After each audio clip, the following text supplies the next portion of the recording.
All right.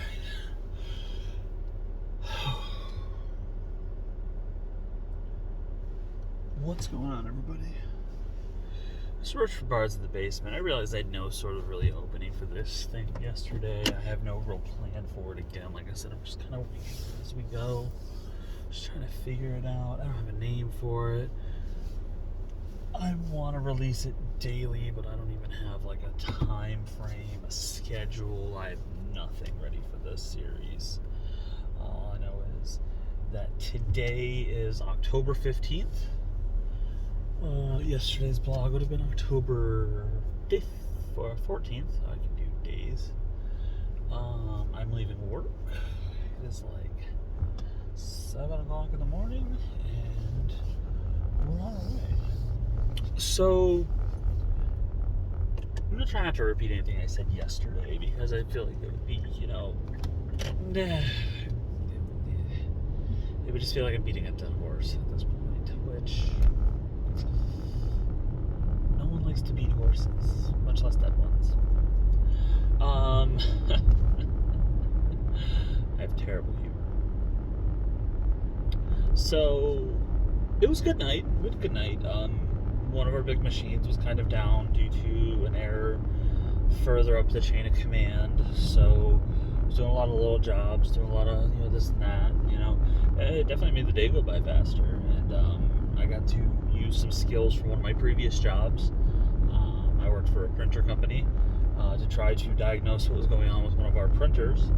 So, long story short, I couldn't figure out the problem. They didn't have the right things I needed there. It basically needed a drum unit. It was a Xerox machine, so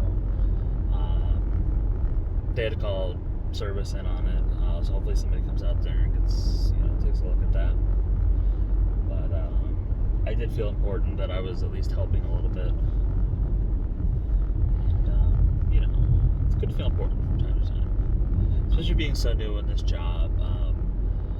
I guess I should get into a little bit of backstory about what's going on with this job. So I got hired for this job. My first day of orientation was, I want to say it was like August 17th or 16th or somewhere in that week. I could be off on my days.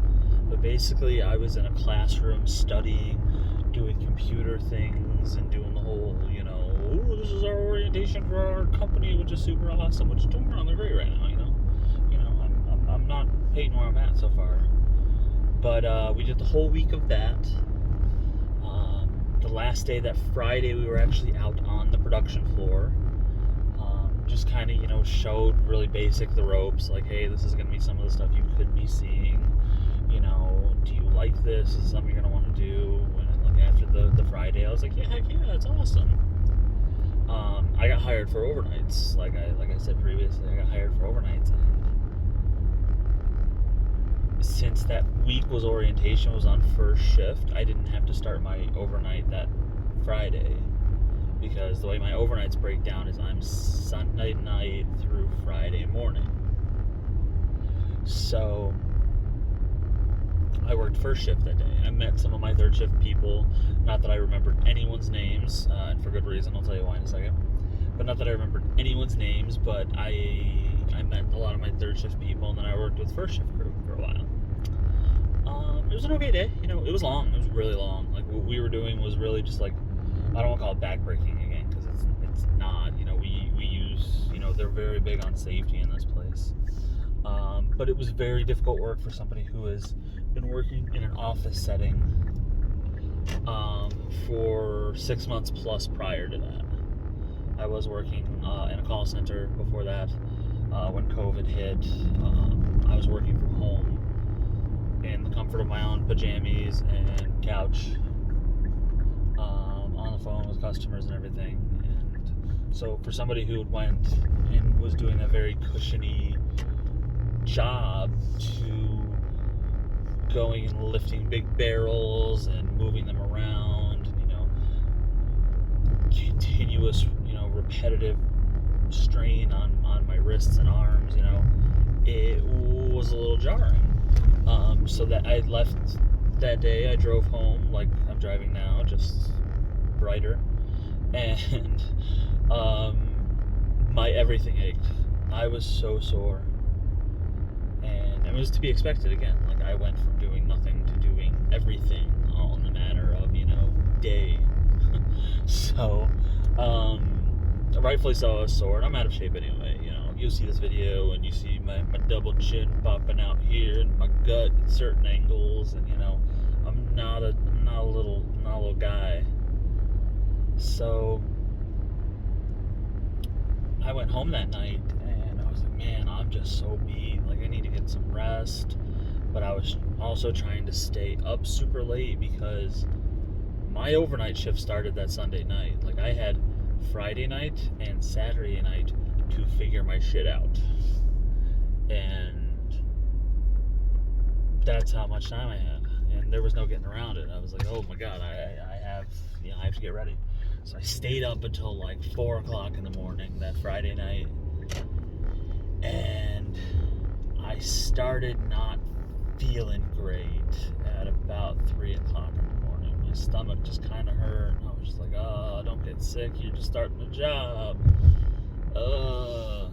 And just my everything was sore. And I started I remember this, I had the chills real bad chills. Like, I was freezing. I couldn't get warm. And, it's the end of August. It was warm. It was freaking hot outside. And I could not get warm. I went outside and I couldn't get warm. I took a hot shower and couldn't get warm.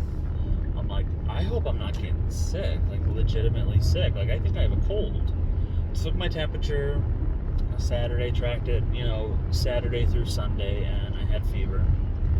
Not super bad. It was like 101, 102, enough that work wouldn't let me in. We do temperature screenings and everything due to coronavirus. But I had a temperature, so I had nobody's phone number. I didn't even have my new supervisor's phone number. I had nothing. I literally had the woman who was doing our orientation, who was only in charge of the new hires. I texted her and I said, hey, I was just in your orientation class this week.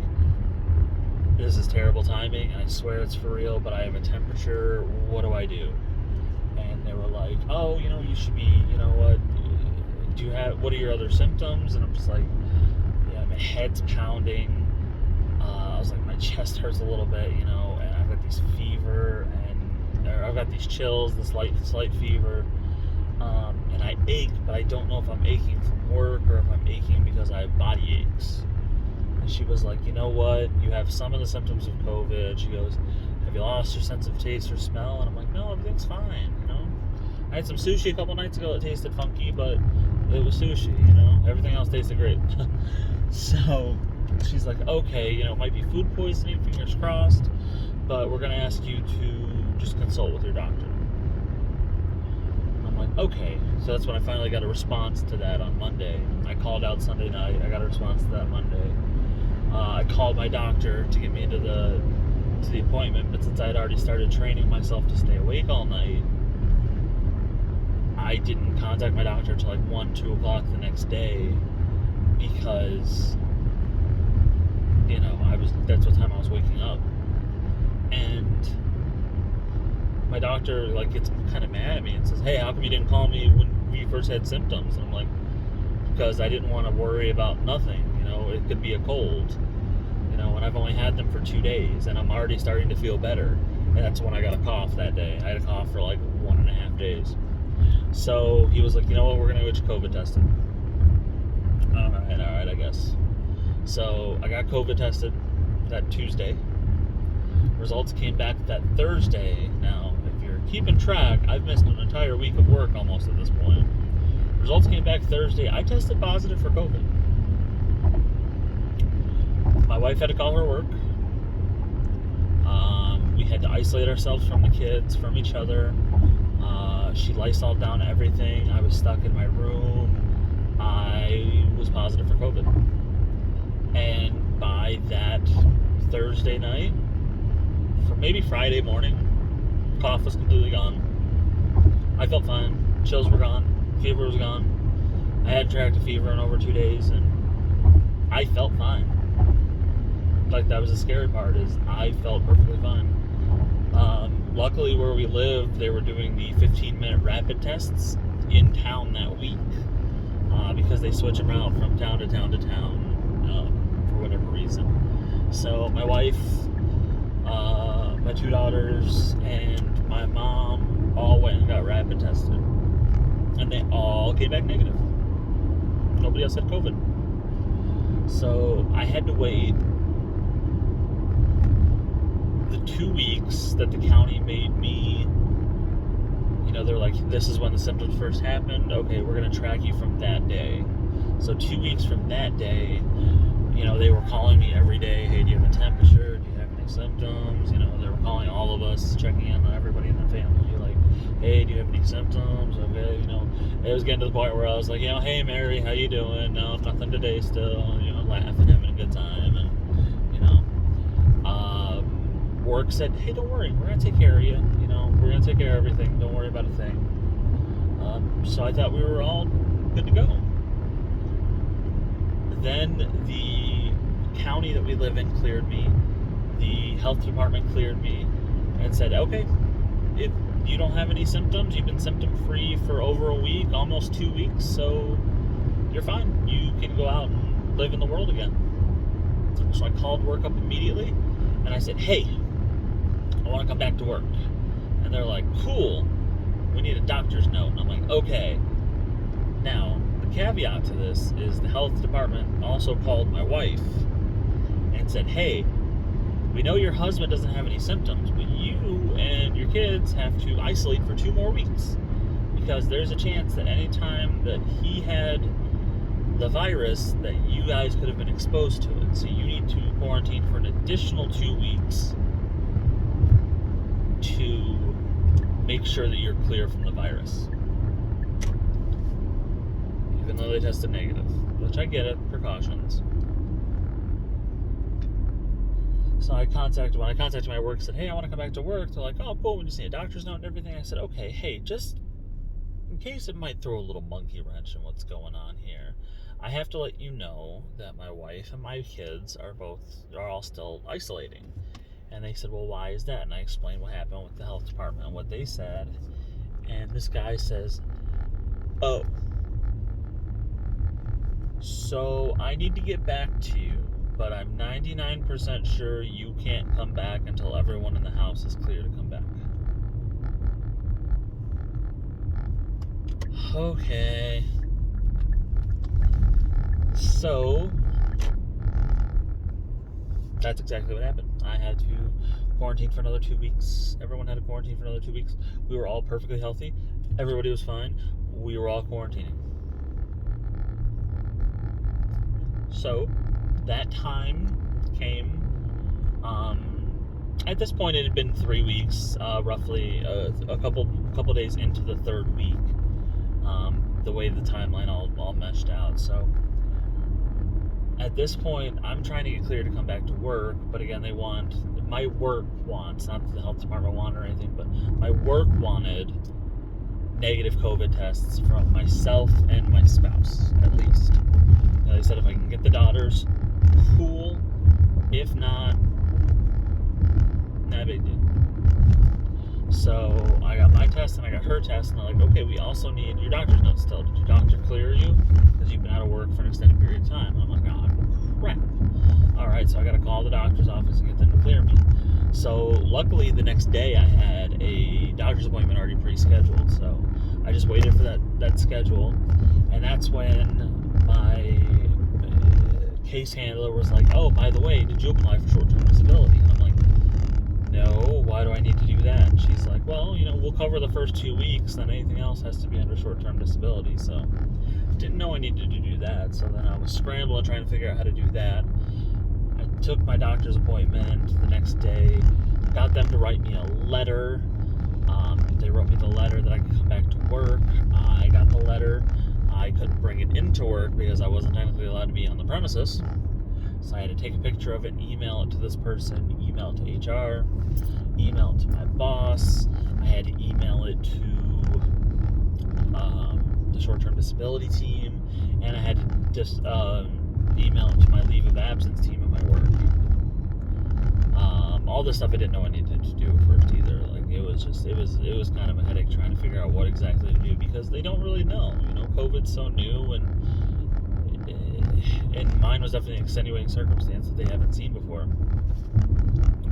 So we ended up getting it all situated, and they were like, okay. So I asked the guy because it was Thursday afternoon. I was like, hey, so I'm clear. I can come back to work tonight, right? And at least get one day in before the weekend. And he says, hold on that because I need to get just the corporate okay before we do this. So I'm like, okay. So I don't get a phone call until the next afternoon saying I was clear to go back to work. So I had another weekend off. So I had 4 weeks off for COVID. And right now I'm on my third or fourth week, depending. Gosh, my weeks are blending together. Now I'm on my third or fourth week back to work. So things are a little weird, but all in all, it's not so bad. I thought I'd tell you that fun story because I haven't told it yet to many people, and it's kind of give you a background of where we're at. But I am home. That's going to be it for episode 2, aka the Chronicles of the COVID. Maybe. We'll see. I'm going to start uploading these today. Alright, thanks everybody for watching. Hey, if you want to drop something down in the comments below, I'd be happy to read it, try to respond to it sometime this week. If you like what I'm doing, hit that subscribe button. If not, cool. Have a good rest of your day, man. I'm going to go get some sleep.